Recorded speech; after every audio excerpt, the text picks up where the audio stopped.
Hey everyone, it is what DIVOC time. Once again, we love in a pandemic. What could go wrong? Everything. We are halfway there almost. Chapter 10, Stir Fry and Tighty-Wighties. Week 8, May 8th to May 10th, 2020. As the weather warms up, the March cool air and April showers have turned into May flowers. The problem is everything is not turning up roses. People are starting to get a little stir-fry crazy. Many have already hit the stressed out phase, but increasingly the average person is feeling more and more mental strain on being cooped up. The normal human closeness is gone, and hopefully folks will remember how precious that is to not take it for granted once it is safe again to be close. The one person who continues her slide into a depressive despair is Evelyn. The lack of socializing and stimulation continues to chip away, taking its toll on her. She is aware of it, but can't seem to shake it. Her pride of not needing any mental help stops her from asking for support from loved ones. And when she watches the news, it gets worse, but she can't stop herself. The deaths and fatigue of others cement that creeping negativity taking over her psyche. She has always been able to be a mind over matter person, but for the first time ever in her life, it's more than she can deal with. Ryan finishes his online course in the morning and is ready to head out to work. His dad, missing in action, amplifies his frustrated aura. The whole household is on edge. Monroe's talk with Lando hasn't done anything, and Kate is uber busy keeping her head above water at work. Ryan sits at the kitchen table as he sees his grandmother transfixed on the news. She watches images scroll by of protests across world cities about freedoms and civil liberties being squashed by governments. Numerous business owners clamor to reopen as they near bankruptcy. Every decision has a cause and effect that negatively affects someone or something, no matter the original altruistic intent of making life better and safe. It almost seems like every decision is the wrong decision. The final story shows a local twist of Montreal as a hot zone with stricter restrictions on the mobility of people and what is to remain open or not. The lone bright spot in the news is that seniors in long-term care facilities are now permitted to go outside, and in very special cases, loved ones are allowed to come and visit them. Remember, it's been 2 months since some residents have seen a family member in person. Evelyn sits and thinks of all those people who have been taken away from their day-to-day living. Her friends, and most of all Lizzie in her case. Window visits and computer chats or talking meters apart with her granddaughter are nice, but it's not the same. She desperately wants to hug and hold her. Jake tells LeBlanc on the phone about his great news from work, and they talk about the increased need for and chatter of masks being potentially mandatory. It's almost like a movie. If I would have said we'd be walking around with masks a couple months ago, you would have said, no freaking way. That will never happen, says LeBlanc. Jake sees Kate is calling and explains that he needs to go, but they'll catch up a little later. Once more, the honeymoon stage between these two continues. Their only growing disappointment is the building sexual frustration between the two, especially on Jake's part. Scratch that, on Kate's part also. She's just a little less vocal about it. But she has slid a couple jokes on the topic. They have an itch, and their scratching is getting more intense, so to speak. A roll in the hay would likely help both of them show their affection to one another and be a nice biological release of pent-up energy. Spending another 2 months without any physical connection will be tough. This pandemic needs to end soon. They talk a little about possibly having a moment together, but Kate finally decides against it, at least for now. It's for the best right now. There's too much at risk. Jake understands and accepts her wishes while understanding the magnitude of her choice. They hang up. Kate is excited as finally her residents will be going outside to get some fresh air, and she'll be able to help plan some family members to come and visit, of course, by invitation and with strict security guidelines in place. This will definitely help boost morale for everyone who's going a little stir-crazy. Finally, some light at the end of the tunnel. Or is this just a momentary blip, fooling folks into a false sense of normalcy? Only time will tell. As for Jake, it will be another week of bonding with his father and enjoying each other's company. But he'll have to ask about Arthur again, since he's been too distracted by work to ask. Emma and William's relationship continues to disintegrate. He complains about her work and that she nags him too much, and the bickering and fighting continues to fuel Lizzie's internal strife. Lizzie sneaks out into her backyard and sits looking up at a bird in a tree, quietly sobbing with nobody around to comfort her. She needs a hug from someone. She needs her rock. She needs her grandma. She would be the ideal person for her right now. She then decides for a 6-year-old to sneak over to Grandma's house. She can't take it anymore. As she creeps onto the back porch, Monroe happens to spot her. "Hello, sweetie. How are you?" Lizzie stops and says, "Can I come in and see Grandma?" Monroe knows the rules and would get in big trouble if Kate knew he let Lizzie into the house. He says, "Sorry, sweetheart, but you can't come in." And in the insensitive manner, Monroe says something far too drastic for a 6-year-old's ears. "We have to stay away from each other, as the virus could make old people sick or even kill us." Lizzie is puzzled and somewhat stunned. Did Grandpa just say that she might kill them? She thinks to herself, "I'm not sick. I need Grandma." Utterly shattered, Lizzie tells Monroe, "Okay, Grandpa, okay." And she then walks back to her own backyard with her head hung low. Monroe goes inside and starts up a conversation with Ryan, who gets trapped in the kitchen while making a sandwich by his grandfather. Monroe condemns young people in general, describing them as spineless compared to back in his day. He even says that they are inconsiderate towards others. Looks like the pot is calling the kettle black. Ryan just wants to take off for work and really doesn't want to get into it with his grandfather. But, Grandpa, whatever. The one thing I know is you have lots of opinions of an entire generation, but it seems to me you and your silver surfing oldies love to blame everyone but yourselves for everything. Is that the way they taught you back in the day? You can do anything, the world is yours, do what you want, and the next generation will have to live with it? And if it doesn't happen the way you say, it's their fault? Whether it's people before you, the people after you, the people from other countries, or the people who are not like you, it's always the fault of others. Get with the times. Your world doesn't exist anymore. Aren't you the ones who got us into this mess in the first place? Monroe is ready for this verbal showdown, but Ryan leaves and says, "No, Grandpa, for someone who has all the answers to every problem, at least you could put some pants on instead of walking around in your old underwear. Your fallout, boys, right there, you have hanging, makes you lose any credibility and discredits anything serious you preach to me." Ryan laughs and looks for a smile from Grandma. He usually enjoys it when Monroe gets served a piece of humble pie, but Evelyn is in a state of numbness. It's as if she's just waiting for the world to get back to normal. Her energy and zest for life is fading. Ryan shrugs his shoulders and heads out the door. Monroe stands there without anything to say, his arms on the side, in an unflattering pose of an older man standing in an old pair of tighty-wighties. Breaking glass can be heard all the way in the backyard outside. Lizzie puts her hands on her ears and trying not to listen. William's anger is getting more physical. He smashes a vase on the floor and continues to berate his wife, who is standing her ground and giving it right back to him just as forcefully, but only with her words. The increased stress seems to be spiraling out of control, and the tipping points are about to boil over. William turns to Emma and grabs her arm, but immediately lets go, and he belts out, "I'm out of here. I'll be back later." "Where are you going?" Emma says. "We need to figure out what's going on and what we're going to do about this. This can't continue." "Figure it out. I'm out." He storms out and gets into his car and speeds off. Emma is more furious than hurt, as she is the only one fighting for this. It's another level now. Lizzie waits until the yelling is over, takes a few moments, and comes back inside. She sits in her mom's lap as they snuggle without any words, and the family is in trouble.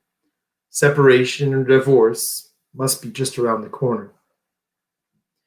In another rocky relationship, Lando and Lana can at least agree on one thing. Ryan is not coming to stay with them.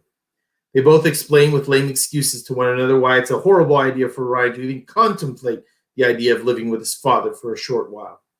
Their narcissistic selfishness shines through so clearly that the fact they are both so self-centered is remarkable that they can stay with each other. Lando explained that still has to tell Ryan something, and therefore his attempts to simply avoid his responsibilities and his son's calls are inexcusable. Lana says, "Tell him whatever. I don't care what reason you give him. Just do it. Be a man." Supporting one another has never been part of the deal in this relationship. Lando therefore picks up the phone and calls as if to embarrass her and show her how big and tough he is. He explains to Ryan that staying with them is not an option and blames Lana for the decision, suggesting that it would be difficult for her. He takes no responsibility again and scapegoats another person, as per usual. Ryan is pissed and says, "Fine, I'm heading to work. Screw you, Dad. Thanks for nothing." Hangs up. Ryan has never been so outwardly angry with his father, and Ryan just wants to be loved sometimes with some approval from his dad. Ryan hangs up, his nerves with Lando at an all-time max. Perhaps even feels shame and guilt. Lando takes a pause and looks at Lana as if she's the reason his son just yelled at him and tells her, "I need to go talk to him. I'm going to go have a drink after 2. I'll be back in a couple hours." Lando is not going to change his mind, but at least he can go do his best PR move and smooth things over with his son. He takes off to Ryan's grocery store, and Lana says in disgust, "Go, Mr. Big Man. Just go. Do whatever it is you need to do." As Lana sees Lando drive away, she picks up her phone and dials a private number. She says, "If you want to, this is your chance. Right now, my place, he's gone for a couple hours." The man answers on the other line. "Perfect. I was wondering when I'd be able to hook up again with you. I'm on my way. This is what I need. I'll be right over." LeBlanc plugs along during his day-to-day grind or week-to-week grind as time feels like it's dragging on. In his quirky way, he keeps his spirits up, however. His innate ability to be at the right or wrong place at the right or wrong time is quite remarkable because he always ends up in a unique situation. This day is no different. As he wants some new digs, and as the few stores have opened back up, he heads off to get some underwear and maybe a couple of new t-shirts. He plans to be prepared as soon as spring kicks into full gear, as he wants to be dressed to impress for all the ladies who've been locked up in their homes for way too long. Well, that's what he thinks anyway. Outside his favorite clothing store, the one and only Zoe Sassy is doing yet another street report. He thinks this must be fate. He keeps running into her around town all the time. Also, she has no wedding ring. Sweet. He does have to find a more charming way to get her attention and strike up a conversation. He asks the lady in the store if she knows what the reporter's story on the sidewalk is about. The cashier explains she's doing a story on the greater number of people wearing masks. LeBlanc walks out of the store ready to try to get interviewed. He overhears Zoe saying to her producer, "Everyone should be wearing masks out in public, even if it's only recommended. It should be mandatory." As some have said, but the government hasn't enforced anything like that just yet. Shoot, LeBlanc thinks to himself. Before Zoe spots him, he needs to get a mask on. If not, she'll be unimpressed with him again. Quickly, he pulls out the 3-pack of underwear from his bag and takes one pair out. He folds it quickly around his ears, pulling it tightly around his face as a makeshift mask. LeBlanc, of course, thinks nobody can see that he has created a 3-second underwear mask. "I agree, masks should be worn all the time," he blurts out, just loud enough for Zoe to notice him. She smiles underneath her mask, which of course is a real one, and asks if she can interview him about his opinion. LeBlanc's plan is working. And lesson number 1, as his father used to say, always have clean underwear on. His father never meant on his face, however. The live interview goes well. LeBlanc's last-second plan looks like a genius move until the fabric of his underwear is getting moist from his talking, and his fake mask plan starts to unravel, literally. LeBlanc tries to quickly sum up his discourse, but it's too late. His tongue gets caught in the flap of the front end of the underwear, and his tongue pops out of the hole. There is a weird pause. On camera, he looks exactly like a man wearing underwear on his face, and Zoe's eyes get huge as she sees what's transpiring right in front of her face. She can't help but blurt out, Is that underwear on your face?" LeBlanc slowly backs away, trying to shield the failing facial garment, and says, No, of course not." Zoe giggles and turns back to the cameraman. "No matter what it's made of, wearing a mask may not be mandatory right now because some may be getting their knickers in a twist, but it is likely the right strategy to help prevent the spread of the virus. Only time will tell." LeBlanc takes off again. That did not go as he planned. Lando walks into the grocery store that Ryan works at, and he looks around for his son and disregards all the social distancing signs and directional guidelines set up for customers. 30 seconds later, Jake walks in with his list in his hand for another grocery store run at a trusty store. This could get awkward. Lando and Jake crisscross one another multiple times, but they don't know each other anyway. Lando has no idea about Kate's love interest, and Jake doesn't know the loudmouth jerk is right beside him. Jake heads to the cookie aisle for a pack of Dad's oatmeal cookies, and meanwhile, Lando happens to spot Ryan as he tries to strike up a conversation with his upset son. Hey, son. Ryan is surprised his father is there, but it doesn't make up for his father's brush-off earlier in the day. Lando tries to skirt around the issue at the beginning and then comes out and just says it. Son, Lana doesn't want you in the house. She's going around everywhere and doesn't want to take the risk of getting you sick. Ryan didn't expect that answer and tries to convince his father, but to no avail. Lando continues with the make-believe excuse and insists that it's just not possible. Fed up, Ryan says, Dad, just go. I need you, and you're saying it's not possible. I got it. I have to get back to work. Lando sees that while Ryan is still upset, it's not at the level of what he was on the phone, so he'll take that as a win, and with time, he thinks Ryan will get over it. Ryan walks down another aisle and passes Jake, who didn't see any of the previous conversation, but did see Ryan stomping away from Lando. Jake says hi to his favorite supermarket employee. Hey, how's it going? Ryan notices Jake, the nice guy who helped him get hired, and mumbles back as politely as he can. Fine, thanks. Sorry, I can't chat today. Some customers are just jerks. Ryan makes an obvious stare at his father and says it loud enough for his father to understand. Ryan leaves. Jake looks at Ryan walk away angrily and turns to Lando, who doesn't know, and asks, Hey, did something just happen here? Lando's taken aback. Who the hell are you, and why is it any of your business? Lando doesn't take kindly to strangers questioning him. Well, I'm a friend, and he's a good kid, Jake says. Do I know you? Don't tell me who he is. Mind your own business, loser, snaps back Lando. What did you say? Jake isn't going to back down from this guy as he moves in closer. Jake is set on following his new mantra. Do what's right all the time and be in the moment. Lando sees this posturing move by the stranger and grabs an empty cart beside him and slams it into Jake's cart head on. Jake tries to back away, thinking to himself, that was a ridiculous thing Lando did. But Lando slams into his cart again, and this time with even more force. Then Jake's pride just kicks in. It's on, buddy.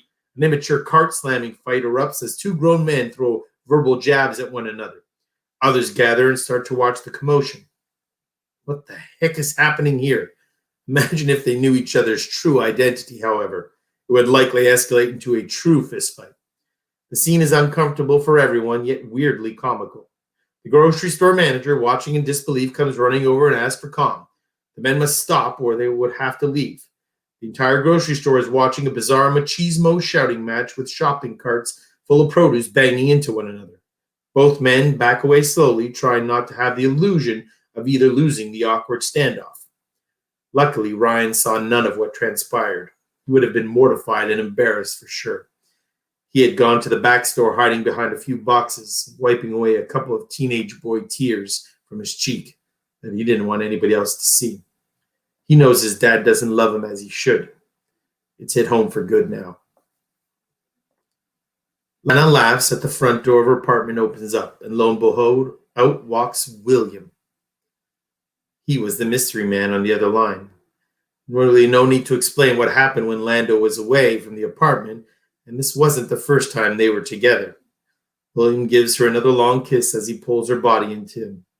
Lana and William have been secretly having an affair that neither of their significant other knows about.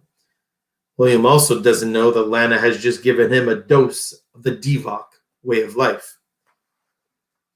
Now, whether William will show any symptoms or be asymptomatic like Lana remains to be seen. The problem is now William, along with Monroe and Evelyn, all have contracted the virus without even knowing it. And considering Kate has been so vigilant and careful to keep her loved ones safe, this virus still crept in through the back door to reach her family now. She doesn't even know it yet. That, my friends, is Chapter 10. See you next time.